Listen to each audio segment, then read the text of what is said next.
उन्होंने लिखा, रैदास जन्म के कारणे होत न कोई नीच, नरकु नीच कर डारी है ओछे कर्म की नीच। यानी कोई भी व्यक्ति सिर्फ अपने कर्म से नीच नहीं होता है। जो व्यक्ति गलत काम करता है वो नीच होता है। कोई भी व्यक्ति जन्म के हिसाब से कभी नीच नहीं होता। नमस्कार दोस्तों, मेरा नाम है दीपक्स वॉइस चैनल में आप सभी का स्वागत है। दोस्तों, आज मैं आपको एक ऐसे महान समाज सुधारक, दार्शनिक, कवि और धर्मगुरु के बारे में बताऊंगा जो निर्गुण संप्रदाय अर्थात संत परंपरा में एक प्रसिद्ध व्यक्ति थे। दोस्तों, इन महान संत का नाम है संत रविदास जी, जिन्हें हम संत रैदास के नाम से भी जानते हैं। लेकिन दोस्तों, वीडियो शुरू करने से पहले आपसे प्रार्थना है कि हमारे चैनल को सब्सक्राइब जरूर कर लें, क्योंकि आप सभी तक आध्यात्म से जुड़ी जानकारी पहुंचाने में हम बहुत मेहनत करते हैं और आपका सपोर्ट हमें और ज़्यादा मेहनत करने के लिए मोटिवेशन देता है। संत रविदास जी के जन्म के बारे में कोई सटीक जानकारी उपलब्ध नहीं है, परंतु अधिकतर इतिहासकारों के अनुसार माना जाता है कि उनका जन्म माघ पूर्णिमा को सन 1376 ईस्वी को उत्तर प्रदेश के वाराणसी शहर के गोवर्धनपुर गांव में हुआ था। उनकी माता का नाम कर्मा देवी तथा पिता का नाम संतोख दास था और वे चर्मकार कुल से थे और उनका पैतृक व्यवसाय जूते बनाने का था। उनके दादा का नाम श्री कालूराम जी, दादी का नाम श्रीमती लखपति जी, पत्नी का नाम श्रीमती लोना जी और पुत्र का नाम श्री विजय दास जी था। उनका जन्म ऐसे समय में हुआ था जब उत्तर भारत के कुछ क्षेत्रों में मुगलों का शासन था। चारों ओर अत्याचार, गरीबी, भ्रष्टाचार व अशिक्षा का बोलबाला था। बचपन में संत रविदास अपने गुरु पंडित शारदानंद की पाठशाला गए। चर्मकार कुल से होने के कारण उनको वहां दाखिला लेने से कुछ उच्च जाति के लोगों द्वारा रोक दिया गया था। हालांकि पंडित शारदा ने यह महसूस किया कि रविदास कोई सामान्य बालक न होकर एक ईश्वर के द्वारा भेजी गई संतान है। अतः पंडित शारदानंद ने रविदास को अपनी पाठशाला में दाखिला दिया और उनकी शिक्षा की शुरुआत हुई। वो बहुत ही तेज और होनहार थे। पंडित शारदानंद उनसे बहुत प्रभावित रहते थे। उनका विचार था कि एक दिन रविदास आध्यात्मिक रूप से प्रबुद्ध और महान समाज सुधारक के रूप में जाने जाएंगे। रविदास जी के बचपन से जुड़ी हुई एक कथा काफी प्रचलित है। इस कथा के अनुसार पाठशाला में पढ़ने के दौरान रविदास पंडित शारदानंद के पुत्र के मित्र बन गए। एक दिन दोनों लोग एक दूसरे के साथ लुका छिपी खेल रहे थे। पहली बार रविदास जी जीते और दूसरी बार उनके मित्र की जीत हुई। अगली बार रविदास जी की बारी थी, लेकिन अंधेरा होने की वजह से वो लोग खेल को पूरा नहीं कर सके। इसके बाद दोनों ने खेल को अगले दिन सुबह जारी रखने का फैसला किया। अगली सुबह रविदास जी तो आए, लेकिन उनके मित्र नहीं आए।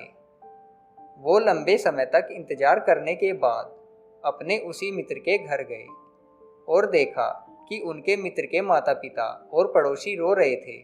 उन्होंने उन्हीं में से एक से इसका कारण पूछा और अपने मित्र की मौत की खबर सुनकर हक्का बक्का रह गए।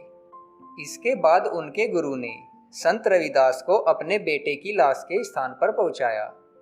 वहां पहुंचने पर रविदास ने अपने मित्र से कहा कि उठो, ये सोने का समय नहीं है दोस्त, ये तो लुका छिपी खेलने का समय है।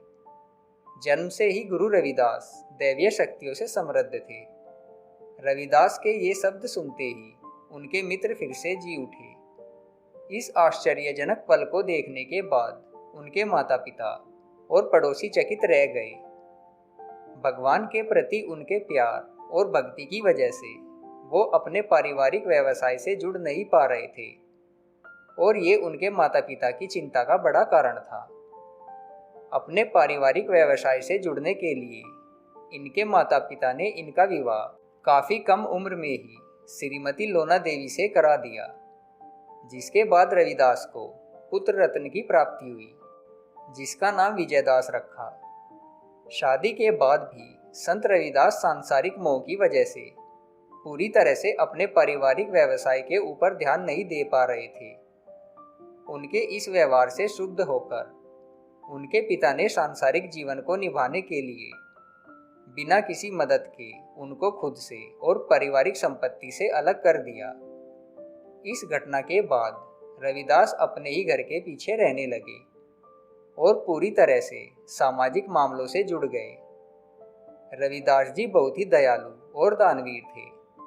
संत रविदास ने अपने दोहों व पदों के माध्यम से समाज में जातिगत भेदभाव को दूर कर सामाजिक एकता पर बल दिया और मानवतावादी मूल्यों की नींव रखी। संत रविदास की ख्याति लगातार बढ़ रही थी, जिसके चलते उनके लाखों भक्त थे, जिनमें हर जाति के लोग शामिल थे। यह सब देखकर एक प्रसिद्ध मुस्लिम सदना पीर उनको मुसलमान बनाने आया था। उस समय मुस्लिम शासकों द्वारा प्रयास किया जाता था कि अधिकांश हिंदुओं को मुस्लिम बनाया जाए।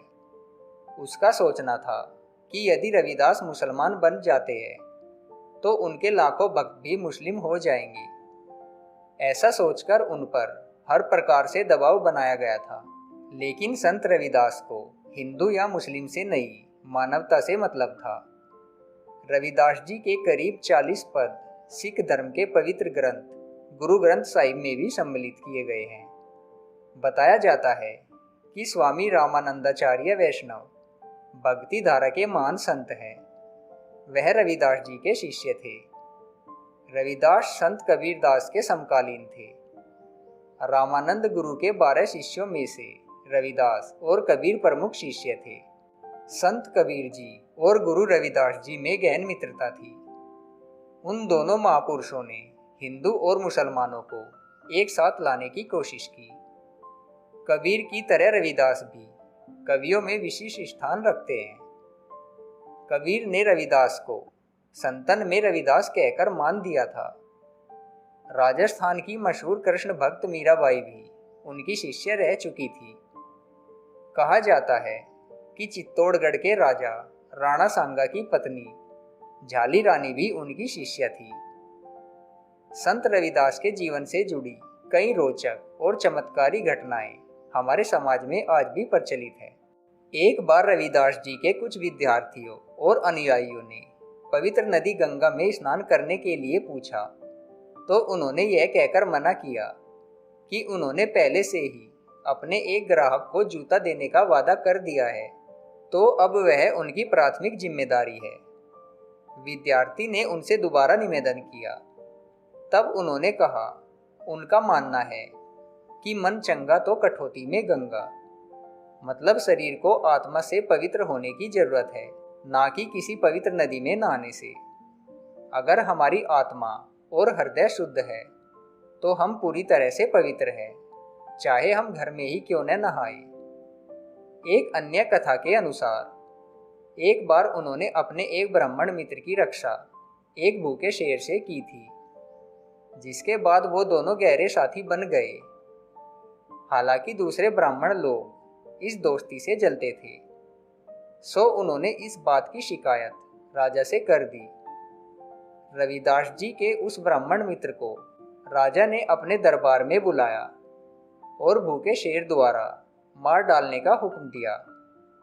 शेर जल्दी से उस ब्राह्मण लड़के को मारने के लिए आया, लेकिन गुरु रविदास को उस लड़के को बचाने के लिए खड़े देख शेर थोड़ा शांत हुआ। शेर वहां से चला गया और गुरु रविदास अपने मित्र को अपने घर ले गए। इस बात से राजा और ब्राह्मण लोग बेहद शर्मिंदा हुए और वो सभी गुरु रविदास के अनुयायी बन गए। संत रविदास जी की मृत्यु के विषय में भी कोई सटीक जानकारी उपलब्ध नहीं है। उनके कुछ भक्तों का मानना है कि रविदास जी की मृत्यु प्राकृतिक रूप से 120 या 126 साल में हो गई थी। कुछ का मानना है कि उनका निधन वाराणसी में सन 1540 में हुआ था। वाराणसी में संत रविदास का भव्य मंदिर और मठ है, जहां सभी जाति के लोग दर्शन करने के लिए आते हैं। दोस्तों, संत रविदास के जीवन के बारे में ये वीडियो आपको कैसा लगा, हमें कमेंट बॉक्स में कमेंट करके ज़रूर बताइएगा। धन्यवाद।